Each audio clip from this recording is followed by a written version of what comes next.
Comment devenir vendeur sur Amazon en 2022 et en quoi ça consiste? Salut, c'est Sacha, bienvenue sur ma chaîne et dans cette nouvelle vidéo, je vais te donner toutes les astuces pour que tu puisses enfin te lancer sur Amazon et développer ton propre business en ligne sur Internet. Alors tiens-toi prêt, je lance le générique et on attaque. Premièrement, avant toute chose, tu vas déjà d'abord devoir réfléchir à combien tu es prêt à investir pour ton lancement de début d'activité sur Amazon FBA. Et ça va dépendre essentiellement du business model, donc du type de business que tu vas choisir de lancer sur Amazon. Il y a 6 business models que tu peux lancer sur Amazon FBA.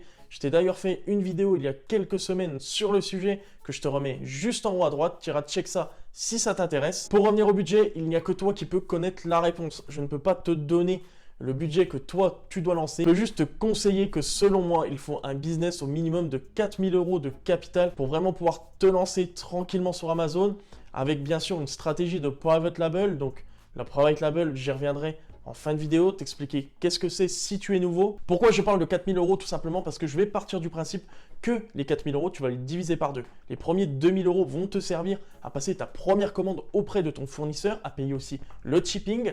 Et les deuxièmes 2 000 € que tu auras mis de côté sur ton compte bancaire en trésorerie de ta société vont te permettre au réassort de ton premier stock. C'est-à-dire que si tu vends et que tu n'as pas les bénéfices déjà de ton premier stock qui sont disponibles, tu vas pouvoir anticiper par exemple un acompte de paiement à ton fournisseur avec ces 2 000 € que tu auras mis au préalable en trésorerie de côté. Ensuite, il va être très important que tu te définisses des objectifs. Pourquoi? Parce que si tu ne te définis pas d'objectifs, tu vas perdre en motivation. C'est important que tu saches où tu vas quand tu es entrepreneur et c'est pourquoi je te conseille de prendre une feuille, de noter tous les objectifs que tu veux atteindre, par exemple avec des dates, ce qui te permettra de vraiment te projeter. Ça va travailler ton mindset et lorsque tu auras par exemple une galère sur Amazon, il faut que tu saches que tu en auras beaucoup parce que ça, les galères sur Amazon, moi, j'en ai encore à ce jour régulièrement. Car quand tu es entrepreneur, c'est ça aussi la force d'un entrepreneur, c'est de savoir se surpasser et de savoir résoudre les problèmes. Maintenant, il va y avoir un choix en fonction de toi. Je m'explique. Soit tu décides de te former, donc de prendre une formation auprès d'un expert Amazon qui va te permettre d'accroître tes connaissances ainsi que des bases solides et d'avoir vraiment un suivi personnalisé avec ce formateur. Moi, personnellement, c'est ce que j'ai fait, c'est ce que je recommande aussi, parce que Amazon FBA est complexe. Ce n'est pas aussi facile que ce que certains influenceurs peuvent dire sur les réseaux sociaux. C'est un business qu'il ne faut pas que tu prennes à la légère parce que tu peux rapidement perdre de l'argent. La deuxième solution est de se former soi-même en regardant des vidéos sur YouTube. Donc là, tu vas te débrouiller tout seul en regardant des vidéos sur YouTube. Je sais que c'est quand même une bonne petite base, qu'il y a pas mal de choses sur YouTube, c'est une mine d'or. Tu vas aussi te renseigner sur des sites internet, mais moi, ce n'est pas la solution que je recommande. Parce que je pars du principe que c'est compliqué de se lancer tout seul, sans connaissance, en allant chercher juste des infos.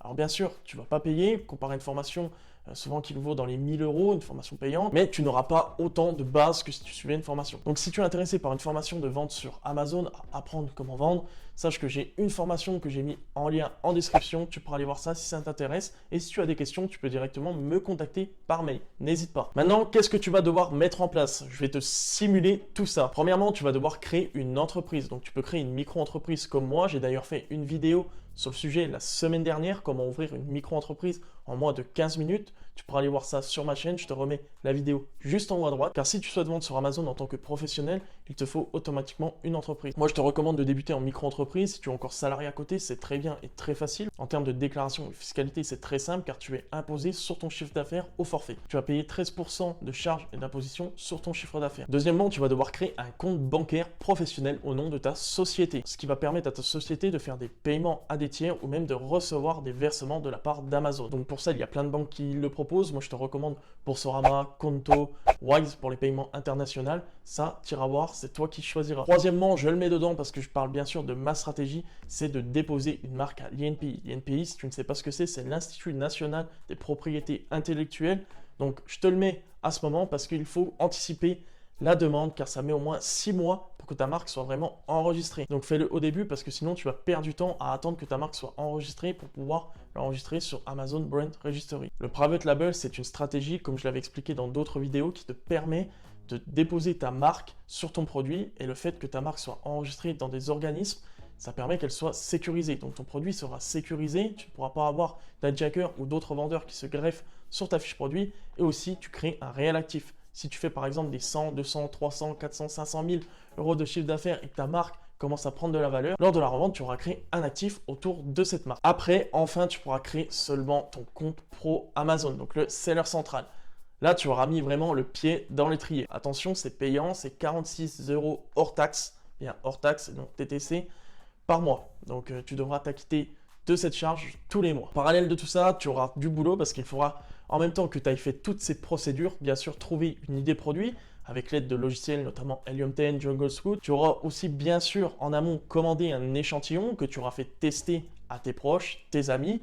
Tu l'auras validé ou non en fonction de ce qu'ils t'ont dit, de ce que toi tu as pu voir sur ce produit. Et si tu l'as validé, tu vas commencer à créer à ce moment ton listing produit sur Amazon. Donc, c'est-à-dire créer ton listing, les bullet points, le descriptif, les photos, tout ça, tu vas devoir le créer sur Amazon. Donc, ajouter ton produit sur le seller. Une fois que tu auras fait ça, tu auras déjà fait 80% du travail. Maintenant, une fois que tu auras validé tout ça, tu vas devoir payer ton fournisseur. Donc, c'est l'étape clé, vraiment, où quand tu es nouveau, que tu es débutant, tu vas avoir des doutes, tu vas avoir des craintes, parce qu'envoyer 2000 € par exemple à 10 000 km, c'est pas si facile qu'on croit. On peut avoir des doutes, surtout quand on est nouveau vendeur. Moi, au départ, je sais que ça a été compliqué. J'ai eu besoin de beaucoup d'échanges avec le fournisseur pour vraiment qu'il y ait une confiance stable qui s'installe. Vraiment à ce moment que tu pourras faire marcher la machine, donc c'est-à-dire payer ton fournisseur pour lancer la première production. Donc souvent, il va te demander un acompte entre 30 et 50% de la somme, et à la fin du mois, le solde. Souvent, une production prend entre 20 et 30 jours en fonction bien sûr des quantités. Il faudra bien que tu transmettes d'ailleurs les FNSKU, tout ce genre de code que tu dois coller sur ton packaging.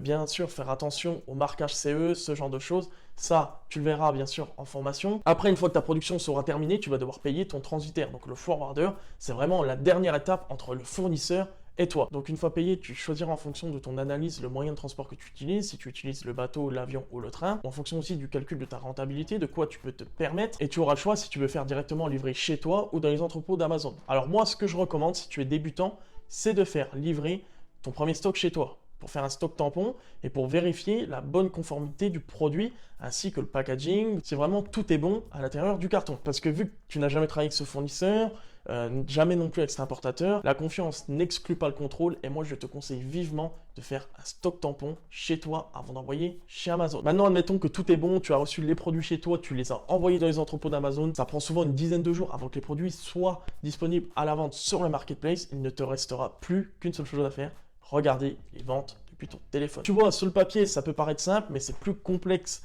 que tu ne le crois. Voilà, en tout cas, j'ai fait un résumé rapide sur ce que c'était la vente sur Amazon. Comme je te l'ai dit, c'est le fait d'acheter un produit à un fournisseur, par exemple, basé en Chine, de l'acheter le moins cher possible et de le revendre le plus cher possible en fonction du marché sur Amazon pour te verser la meilleure marge possible dans ta poche. J'ai bien sûr simulé les grandes lignes. Pour vraiment que tu rentres dans les détails, moi je te l'ai dit, je te conseille de prendre une formation. J'espère en tout cas que la vidéo t'aura plu, que j'aurai pu t'apporter des choses et répondre à des questions si tu en avais. Comme d'habitude, n'hésite pas de mettre un like, de t'abonner si la vidéo t'a plu. Moi je te dis à la semaine prochaine pour une nouvelle vidéo. Allez, ciao!